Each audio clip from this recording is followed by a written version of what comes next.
We're not against rap. We're not against rappers. But we are against those thugs.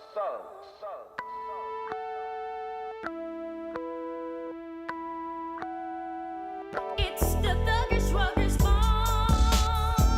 It's the thuggish ruggers bone. It's the thuggish ruggers bone.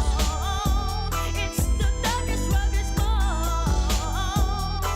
You're feeling the strength for the rumps that bump. Hit a funk, get a jump that the dust is filled. Just be thugging, straight buzzing, loving your peoples, cause we so real. Chill, better bring your weapon when stepping, bring on that ammunition. Tripping, no sip, not to mention, never knew no competition. But I gotta get mine, so scream my mo and let me hear ya holler. Not about that mighty dollar, roll with the bum of thugger follow. Chain game remaining the same, flaming my dank and drinking brews. Thinking about that hanging, clapping my banking, thugging with Thuggish ruggers truth. bone. It's the thuggish ruggers bone. It's the thuggish ruggers bone. It's the thuggish ruggers bone. Get ready for the bone and the more thug busters. You know me as a hustler. Try to creep and get beat, maybe 6 feet. Pete, gotta put them under. Straight jackets, gotta make that money, man. It's still the same now. Belling in my black trench vest. You gotta be down there, bang bang. Come and get this teaching. Your soldiers, hot thugsters must act. Me drinking me brew to my skull crack, big blue It's all the the way thuggish back. ruggers bone. It's the thuggish ruggers bone. It's the thuggish ruggers bone. It's the thuggish ruggers bone. Now follow me now, roll, stroll. Off deep in the land, but creep if you can. Take another swig to the brain rolls. Loke instead of choking off that potent smoking. Run up on the popo now. Gotta get them up with my gushers. Right turn to the double glut. Pull to the curse smoke with my hustlers. Puff up to the brain shot. Left POD'd it and tweeted. Gotta get another case for my trunk. Oh, English really don't need it. But in case my juice when they get drunk. That pump on, so live on my lung. You know won't they get shut down. Thug running the neck, and you better believe everyone in this thug style. So what now? See the bone done clank, thug never gon' change, so flame up. Sit back and just smoke to the same cut. Let the face on the creep and I came up. Ruggers bone. It's the thuggish ruggers bone. It's the thuggish ruggers bone. It's the thuggish ruggers bone. Gotta give it down up to the Glock. Pop, pop, better drop in a buckshot. Blood up on them, ain't never no hustle. No creeping up out of the ziplock. So zen, sip, gin, and let them more one of blood up and slipped in. And slipped in, they clipped in. They're sticking me blood, they back to remember the test nuts. To the chest and put them to rest. And when I won't test bucks, put a hole up in them and best. And gotta get through my soul, but it won't budge. Drug me victim. The blood in me running my mental. The thug in me stuck in me keeping it simple. The blood in me running me pencil. To the tempo, but when you duck to the thuggish, ruggish T. St. Clair, peace to the field, to the G's and the buck, to all of my enemies. It's the thuggish ruggers bone. It's the thuggish ruggers bone. It's the thuggish ruggers bone. It's the thuggish ruggers bone. We got lazy and crazy. Busy's in the house. Witch is in the house. And Flex and Shatasha. Cleveland's definitely in the house. It's the thuggish ruggers bone. It's the thuggish ruggers bone.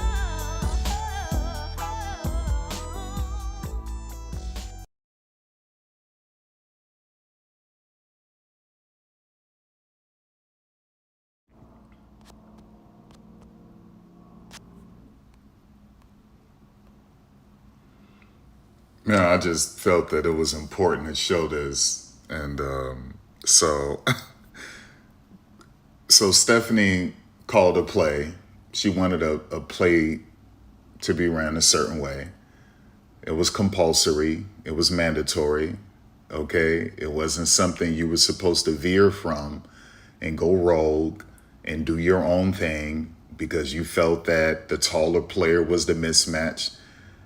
There's times when coaches gives players that freedom, but when you see a coach's reaction like that, Stephanie White clearly wanted the play to go specifically how she wanted it to go, and for no one to veer outside of it.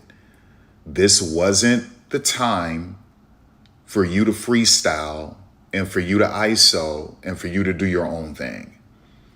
And because you decided to veer and to go rogue and to just do your own thing, you got exposed. You got your shot blocked.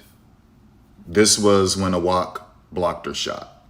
Okay. And it was rather embarrassing. You got people making AI images of it that looks pretty amazing to me. I had to actually take a screenshot of it. It was so awesome. I think I gotta go find that one. Let me see real quick. Where's that screenshot? I thought it was pretty amazing. Yeah, this one right here. I thought this was a great screenshot. Yeah, this was, let me touch it up a little bit. Let me see. Okay, yeah. I thought that this was one of the better ones I saw. I mean, this one was amazing. Okay, this one was absolutely phenomenal right here. This is elite.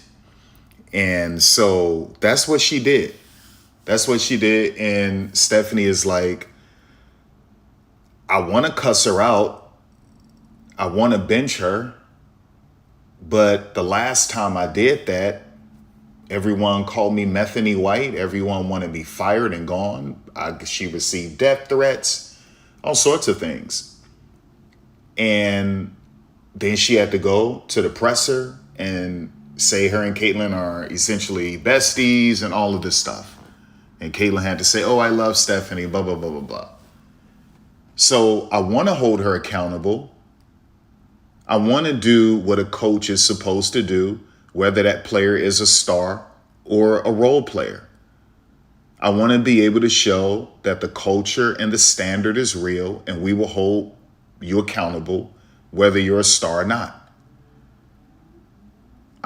Part of my job is to rein her in. I did that earlier on, and people called me Methany White. People wanted me fired. People sent her death threats. That was not a play for you to ISO because you felt that Awak was a mismatch. No, Awak can dunk with both hands. Okay, she could jump out the gym. She's agile to be her height for a woman at 6'6". Her lateral movement is better than most bigs in this league. Okay, she can really move her feet. And she's also determined to get out of Fernandez's doghouse, if you will. And so you were playing against a woman who Fernandez didn't praise, was in his doghouse, and she has something to prove. On top of everything she's been doing overseas the last 2 seasons, but she has something to prove. And just because you don't know who Awak is, Caitlyn, because she wasn't hooping when you were hooping in 2024 and 2025, and you don't know her, you can't just assume that, oh, she's just some basic chick who's tall. You know what? Let me just take her. And it didn't work for you. You tried that with Asia. Normally it will work with Asia. It didn't work with Asia because you're stiff. You're rigid. You don't have fluid movement. Okay? You just don't. So it's not like, and then your dribble package isn't good enough. So like Marina Mabry is a stiff white girl. She can't dance. She has no rhythm at all. Just rigid. But because her dribble package is so exceptional, Asia could never guard her on the perimeter. Okay, she just couldn't. You're not Marina Mabry. You're rigid. You're most likely more rigid, more stiff. You have no rhythm like Marina. You're worse than Marina, though. The difference is that Marina could chop Asia up. You can't chop Asia up like that because you don't have the dribble package Marina has. And that's the issue. So Asia wasn't falling for that bland, basic, generic, tepid garbage you were putting out there. She wasn't falling for it. And she embarrassed you, blocked it, got the ball to Chelsea Gray. Chelsea Gray burned the team down. That was the game. So you was like, well, her name isn't Asia. It begins with the letter A, but it's not Asia. I'm going to take her. Look how tall she is. And because you don't know who Awak is, because you don't know that that's a top 5 pick of the Dallas Wings, because you don't know that, because you don't know that she can actually dunk and dunk with 2 hands, because you don't understand this, you just thought, oh, this is just some tall African black chick who's probably slow of foot. I can take her, and it blew up in your face. It blew up in Michaela Timpson's face. Michaela was like, I can jump the highest out of everyone in this league. No, you can't. Okay, you can jump really high, but Awak can jump really high too. And her wingspan is longer, and she's 6'6". So there's levels to this. Yes, KK, you can jump really high, but Awak can dunk with 2 hands, and she can jump really high, and she has a really long wingspan. So it's things like this that you get a lot of these freaking STDs, these diaper fans these grifters and clout chasers who just jumped in this league in 2024, and they don't know these people. None of them do. Not anyone on the Twitter space, not anyone doing Clubhouse, not anyone on YouTube, not anyone with any podcast, no one on television. They don't know these people except those who've been covering the WNBA for years. Those are the only ones, or the people who've been watching the WNBA for years. They're the only ones who knew she made a terrible mistake by trying to ISO Awak, at least trying to get to the inside. It would have been a different thing if she would have played with Awak and just kept her on the outside, on the perimeter, and shot a shot. But she felt that, you know what, I can get by her. I don't want to shoot a 3. And she was also trying not to get an even worse 3-point percentage like Aaliyah Boston. That's why Aaliyah Boston is passing up 3s. You get a ball to Aaliyah Boston, and then she drives to the rim. Okay, she's trying to protect her 3-point percentage, and that's all that is. And so when you do that, you're shaving points. So Aaliyah Boston is immature, and to me, that's unacceptable. That's a reprimandable offense, and that's what we've been seeing from Aaliyah Boston.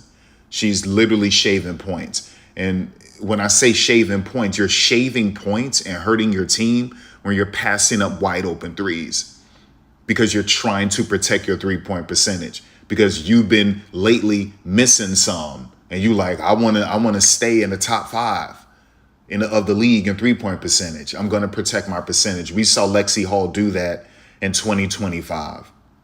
Towards the end of the season, Lexi stopped shooting 3s. She started passing them up, trying to get to the rim, because she wanted to protect her 3-point percentage, because she knew she was up for a contract. And that was going to go over well with negotiations if she could sell you, her and her agent can sell you on the fact that she's a 3-and-D player, and the percentage will back it up. And so Lexi started shaving points, and I called her out on it, right? And so Caitlin Clark decided to attack the rim because she didn't want to have her 3-point percentage looking any worse. And so she was like, you know what? I'm going to attack the rim. But she couldn't help herself. So she had to keep shooting more 3s, and they just got worse.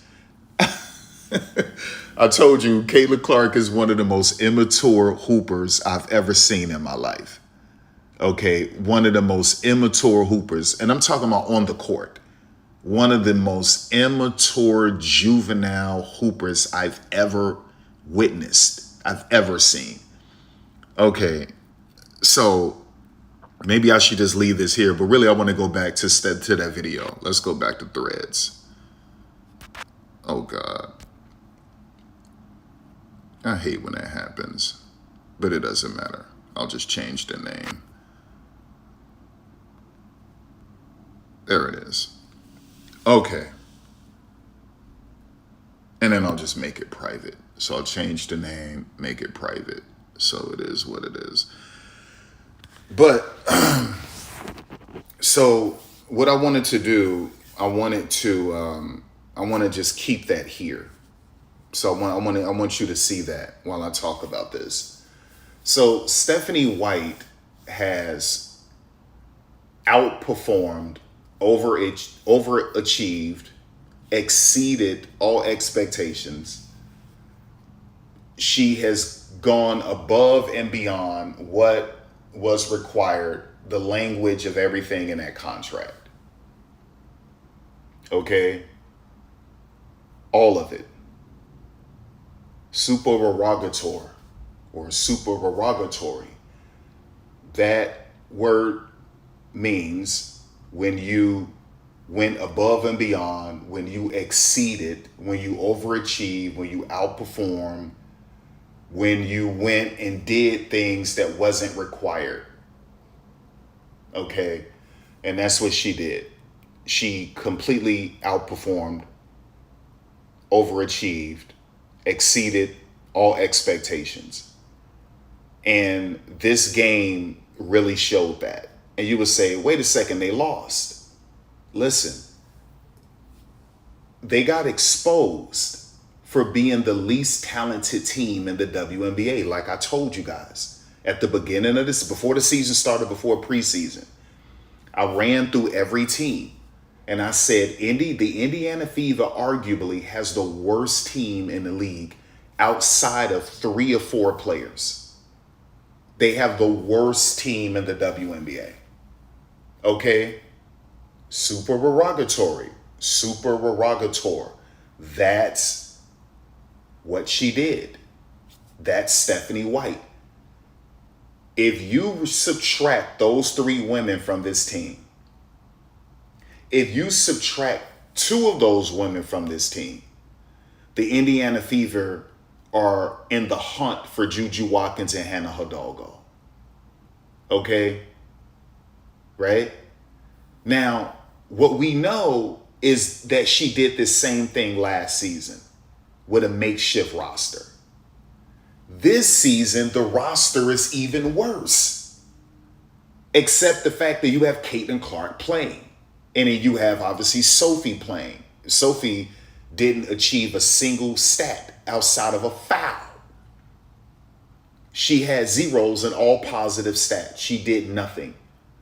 She did absolutely nothing, which was rather embarrassing for her after her interview yesterday. But anyway, so they got exposed by a top 3 talented team in terms of the face card. And I told you guys this. Talent won yesterday. There's only so much you can do. There was nothing Stephanie White could do. Her team was out-talented. That's on Kelly Krauskopf, and that's on Amber Cox, and that's on Lan Dunn. Okay? And then you could put some of the blame on Caitlin Clark, because according to Amber Cox, Caitlin Clark, for 2 years in a row, sat in on all of these discussions and signed off on all of these picks. So you can blame her. Stephanie just has to cook the food, and she's doing a great job. They're the 4th seed right now. Okay? What you witnessed yesterday was a woman who almost had her team to beat a top 3 most talented team, when that top 3 most talented team is fighting to not get caught by 2 other teams fighting for that 8th spot. The Dallas Wings are close to being, if they're not careful, they're close to being on the outside looking in. And they knew it. They knew it. They see Portland right there. They knew it. And they really don't have a lot of room for error. And so they were going to fight tooth and nail. And the talent showed. When you watched the game, all you saw was one team was more talented than the other team. period. And that's across the board, from the first player on the team to the last player on the team. They are, even their development players are more talented. Hell, Haley Jones is a development player, and Haley Jones is a top 5 WNBA draft pick, and she's a development player. Even their development players are better than your players. Think about that.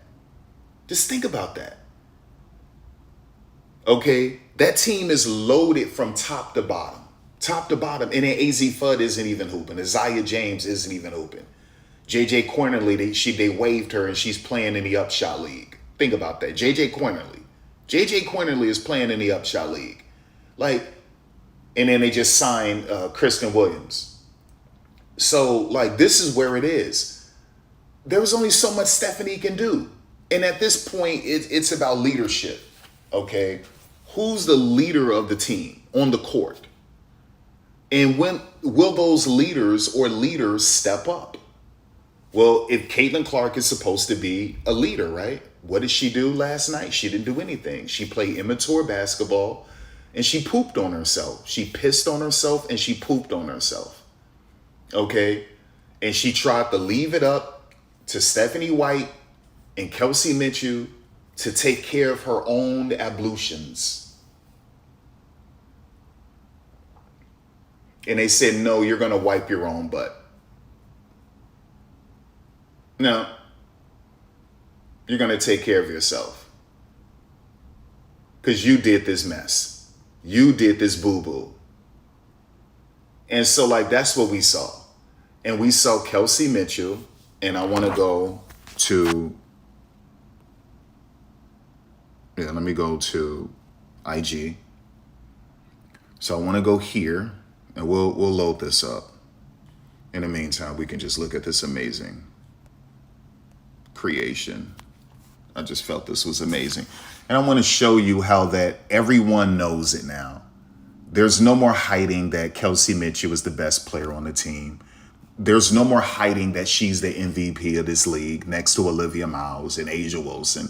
There's no more hiding it. Caitlin, it shouldn't even be in the discussion. It's not even close.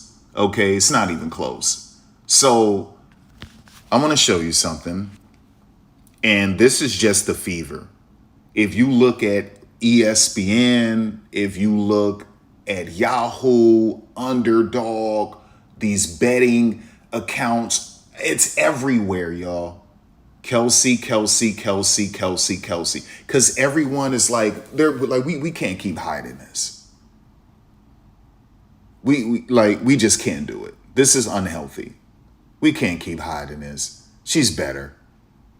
Okay? And listen, you got a lot of white people saying, I'm over it.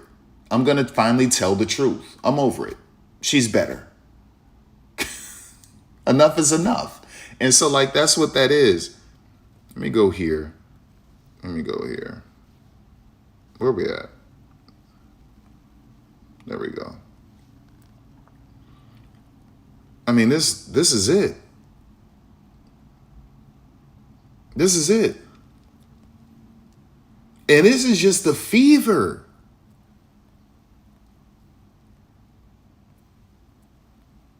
And they keep trying to pair the two. Yeah, they keep trying to pair her with Caitlin Clark to dim her light. And everyone is picking up on it. Okay? Erasure. I mean, seriously, like, that's literally what we're witnessing. We're witnessing them, it's not just the Fever doing it. The Fever can't do it anymore because they're getting called out on it. But we're witnessing ESPN and other platforms try to dim her light by including Caitlin Clark in all of her great performances. So every time Kelsey does something great, they try to take her shine away from her by calling them a dynamic duo, by keep trying to pair them together. And that's been going on forever with black people. Anytime a black person, if they're on the same team with a white person, but that white person is supposed to be the star, and this black person is outshining this white person, or the fear that this black person can take something away from this white person, they'll try to attach that black person's success with the white person, okay, to take away some of the shine from the black person so that the narrative and everything can still be about that white person. And that's what you've been witnessing with ESPN. That's what you witnessed with the Fever until the Fever got called out on it. And you're witnessing that with other accounts, other news magazines. They're still trying to do it, but they couldn't do it yesterday. They had to stop it. It was like there was nothing you can do about it. There was nothing you can say. It's clear she's the best player in the team and everyone knows it, right? So it's okay to give someone their flowers without including the other person because you're scared that she's going to take away the MVP from Caitlin Clark. You're scared that everyone is going to see that she's really more talented than Caitlin when the narrative has been Caitlin is the most talented. And there's this fear within not just white people, but all races of people who had their tongue up Caitlin Clark's booty hole.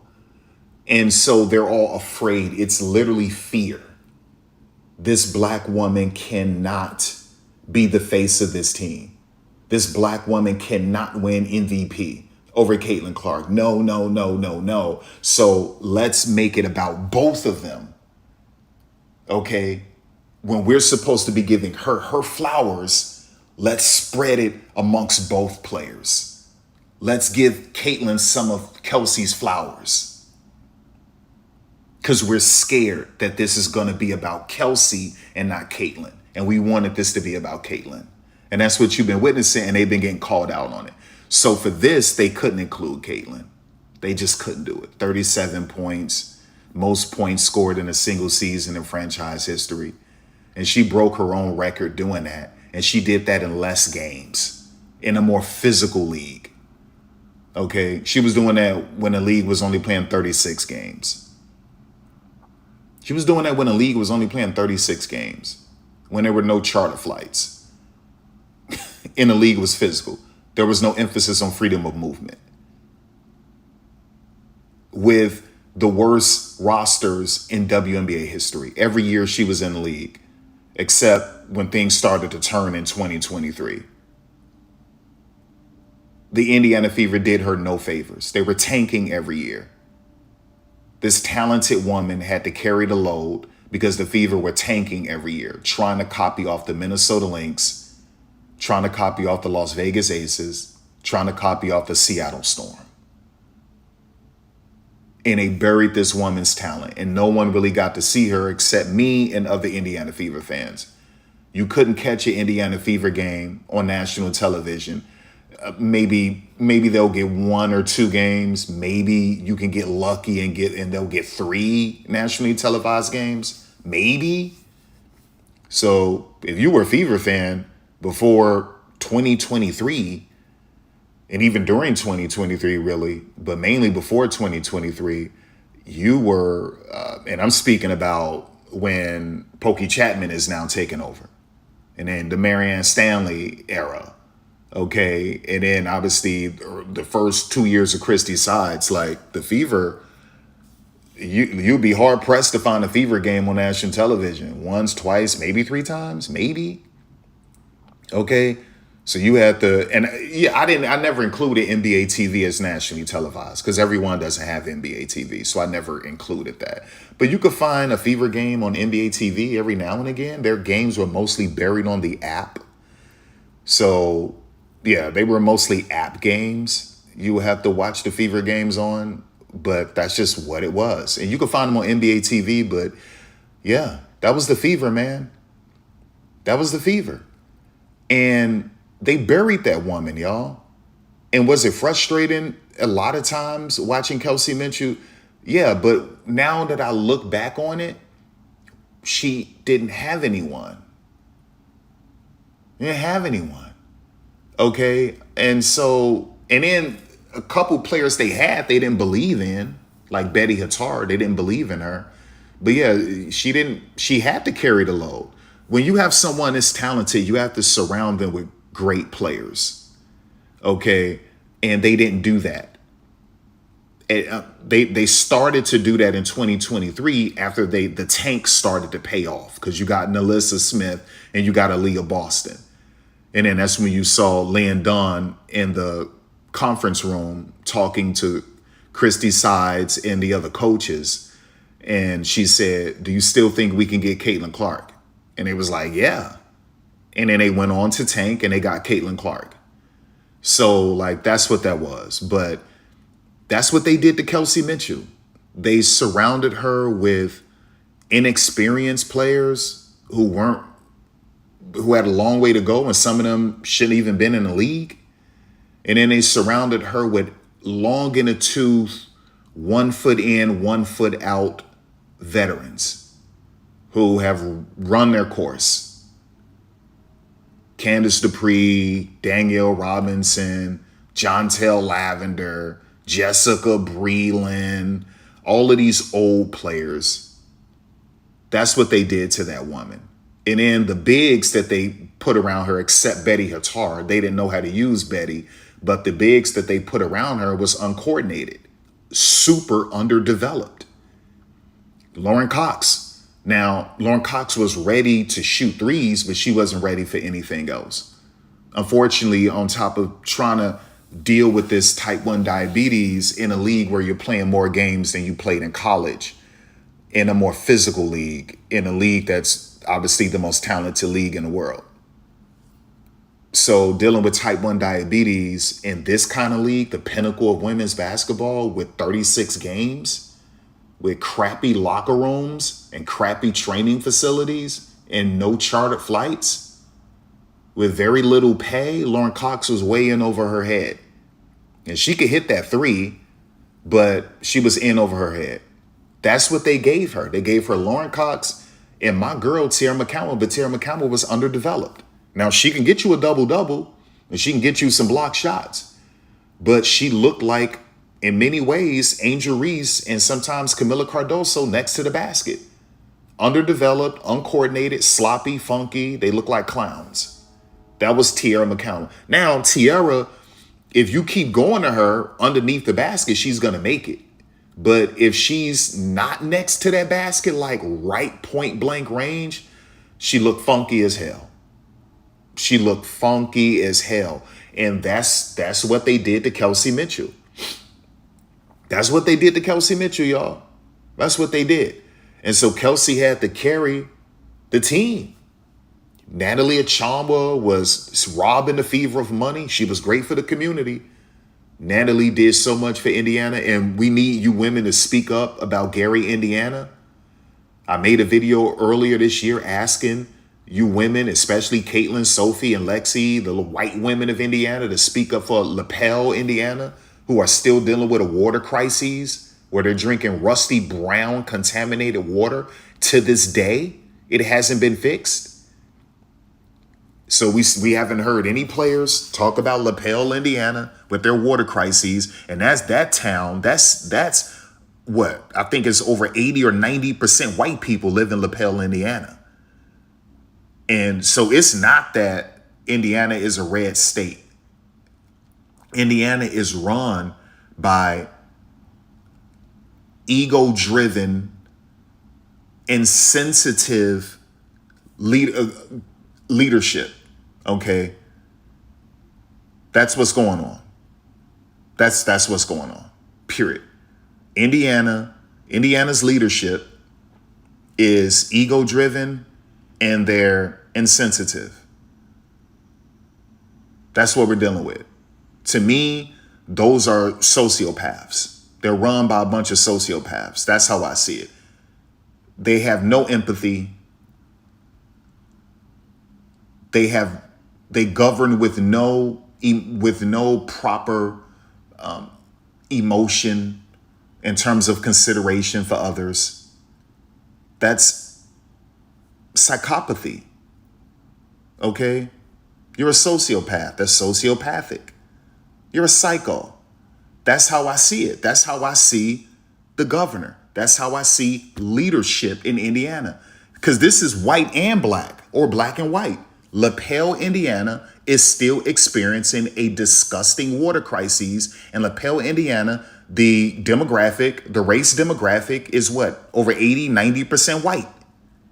These are white people drinking brown, rusty, contaminated water and bathing in it. And they won't do anything about it. Gary, Indiana is 84 to 80% African American. And they've been without power for 9-10 days.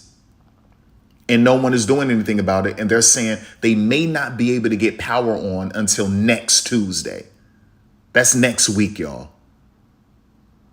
And they haven't even removed trees that have fell onto homes and damaged the roofs. They haven't even come to remove the trees, to remove debris. So this isn't a black or white thing in Indiana. Okay, what we're witnessing is a dereliction of duty. What we're witnessing is ineptitude. Okay, that's what we're witnessing. And so when I'm looking at this, I just wanted to call it out because it made me think about Natalie Achanwa and all of the great work she did in Indiana. And then I'm looking at these players. I know Lexi Hall is the only other one that does great work. Kelsey does what she do whatever she can, but no one was better than Natalie Achanwa and Lexi Hall. Those are the ones who were all over Indiana, not just Indianapolis. They were everywhere in Indiana doing heavy lifting. Natalie Achanwa and Lexi Hall. So Kelsey will do what she will do. Aaliyah, I guess, will do what she will do. But no one was better than Natalie Achanwa and Lexi Hall. The problem with Natalie Achanwa was that Natalie Achanwa was more interested in, being a coach. That was her dream, being a coach. And she's a really good cook. Her and Alicia Clark could be chefs. They're really good cooks. And Natalie always wanted to be a head coach. That was her dream. So she was a high IQ player, a great communicator, and just a leader. She was, but because of the knee injury she got at Notre Dame, she was never truly the same ever. She was never the same as she was at Notre Dame. It just never happened. And so Natalie, they list her as 6'3". Natalie looked 6'2". And she was our center before we got Tierra. They were running her out there with a bad knee playing center. Just think about this. They got my girl, Kelsey Mitchell, with Natalie Achanwa with a bad knee at 6'2", claiming she's 6'3", playing center. And the Fever were getting exposed. They literally started Natalie Achanwa on a Brittany Griner in her prime. You got this 6'2" chick guarding Brittany Griner in her prime at 6'9". That's what was going on. They were literally tanking, y'all. So Kelsey Mitchell finally gets help, the proper help she needs. Even though this is one of the worst rosters in the WNBA. But it's better than what she used to have. And look at what she's doing. Can you imagine? Because what you're witnessing is Kelsey losing a step. This isn't Kelsey from Ohio State. This isn't Kelsey her first 5 years in the league, when Kelsey was jumping out the gym, when she was quicker and faster. This is why she's so amazing. Now, along the way, she's got more polished. She's gained more wisdom. The game has completely, she's mastered everything right now. But can you imagine younger Kelsey, 25-year-old Kelsey, 24-year-old Kelsey with this roster or with an elite roster? Are you crazy? You haven't even seen the most athletic Kelsey. This isn't the fastest Kelsey has been. This isn't the quickest that Kelsey has been. And people were robbed of that for all of these years. Number one, because people didn't want to watch the WNBA because it's predominantly black, lesbian, Democrats, women, and superficial things like they're ugly and they don't dunk. So I'm not going to watch. And so she was buried. The networks buried the Fever games because they didn't have any talent outside of Kelsey Mitchell. The people of Indiana didn't want to show up to watch them anymore once the glory years were over. Once the glory years ended, the Fever fans showed their true colors. They all went away except 4,000 to 6,000 of them. They all just went away. Fake fans in Indy, fake fans, fickle fans. And like, that's what happened. So before Caitlin got in this league, I told everyone, I said, Caitlin is going to put this league under a microscope and a spotlight for both good and bad reasons. And the good thing is that she's going to show all of the talent that everyone didn't know existed. She's going to put a spotlight on all of this talent that no one knew existed. Her and Angel Reese would do this. Okay? But she's also going to put under the microscope the sins of the WNBA. From the WNBA itself, including the officiating. She's going to, her microscope, along with Angel Reese's microscope, and the spotlight that both of those two women brought into this league, will expose this league for both good and bad reasons, right? It would expose the good and the bad. I said that before she got drafted. I said that's literally what's going to happen. So when we talk about what it showed, the spotlight is showcasing Kelsey Mitchell. And so for the first time, people are seeing this woman. They're seeing her. And she's blowing their minds, and they can't believe people are saying that Caitlin Clark is the best player on the team. Caitlin Clark is the best point guard on the team. Okay. Caitlin Clark is the best deep 3-point shooter on the team. Caitlin Clark is the best rebounding guard on the team. But that's it. That's it. That's it. Caitlin Clark is the best deep 3-point shooter on the team. Caitlin Clark is the best overall point guard on the team. And Caitlin Clark is the best rebounding guard on the team. And she's probably the second or third best rebounder on the team, period, if we're being honest. But that's what that is. But she's not the best scorer. And we could break this down. She's not the best mid-range player. She's not the best interior player. She's not the best perimeter player. She's not the best ball handler. Okay? She's not the best athlete. She's not the best defender. Right? Like, it's levels to this. It just is. She's not the best creator. It just is. Like, it's levels to this. What Caitlin Clark is, she's the best deep 3-point shooter on the team, the best point guard on the team, and the best rebounder on the team. And that's it. That's it. Everything else goes to Kelsey and then Aaliyah Boston. Now, and then you got to give Lexi Hall credit because Lexi is the best 50-50 player on the team. And Lexi still is the best defender on the team because she can defend multiple positions. Lexi only gets exposed when she's facing like Arike, Ryan Howard, players like that. She'll get exposed. But everyone else, Lexi is just fine. When her head is in it, like when she's really focused, Lexi is fine. So, yeah, Lexi dominates defense. She dominates the 50-50 area.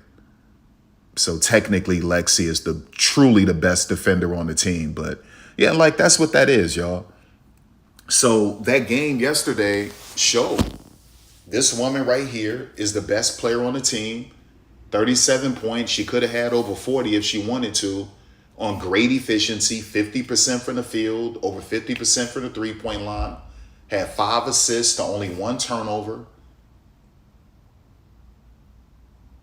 Just elite. A positive plus minus. I think Caitlin Clark had a -4. Clearly. She only attempted 18 shots. Caitlin attempted 15. So you can't say dribble when Caitlin attempted 15 shots. She attempted 3 more shots than Caitlin. That's it.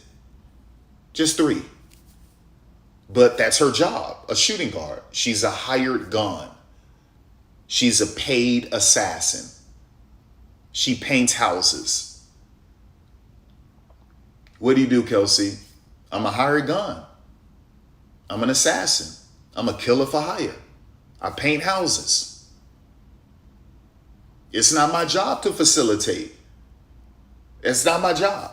The only way it's my job to facilitate if I don't have a good vantage point, if things are obstructed. Okay, and then I'll hand a baby to someone else and you could take an effective shot. I'll hand a rifle to someone else, you could take an effective shot. But if that's not happening, it's my job to kill. I was hired to kill. I was hired to shoot people. I was hired to kill. I'm a shooter. I'm a shooting guard. Caitlin's job is to hand me the baby and let me go kill. That's her job. And then she's supposed to put in a little work herself, but not more work than me. That's it. Aaliyah Boston's job is to protect the house. Protect the house.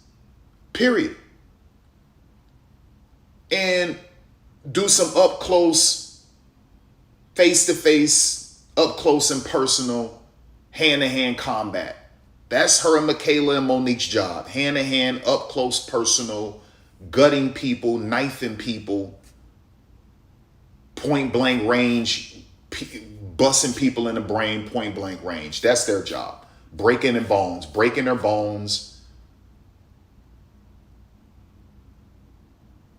lumping up their face, protect the house. That's their job. Lexi Hall's job, the wing's job, is supposed to be the Joker. Their job, they're supposed to be able to do a little bit of everything and do it very well. They're commandos. They're Navy SEALs. Okay? They're supposed to be able to, you're supposed to be able to drop them off in freaking Iran, in a mountainous area, and they're supposed to get the job done. Period. That's what a small forward, a wing, is supposed to do. They're supposed to be able to do everyone's job. They're Navy SEALs. Period. Okay? But Kelsey's job is to paint houses. It's to kill people. She's a hired gun. She's murder for hire. If her view is obstructed and she can't take an effective shot, pass the baby. Pass the baby. Let Caitlin, Sophie, Lexi, Monique, KK, Aaliyah take the baby and get a shot. She's a hired gun. Period. Period. That's her job. So I'm not mad at the 18 shots. She took 18 shots and she hit 50% of her targets. Period. It's the way it went. And that's just overall from the field. Everyone else really wasn't efficient hitting their targets outside of the bigs. Well, not Aaliyah. Aaliyah was 42%. And that was the problem. That was the problem. So I don't have an issue with 18 shots because Caitlin took 15. So, yeah, this game exposed 4 people. 2 people, it showed that they're overachievers. That's what that showed. All of the stuff this woman has to deal with, Stephanie White, and her team is number 4 in the league with one of the least talented rosters in the WNBA. This is one of the worst. This is the worst roster in the league. I don't care what you say.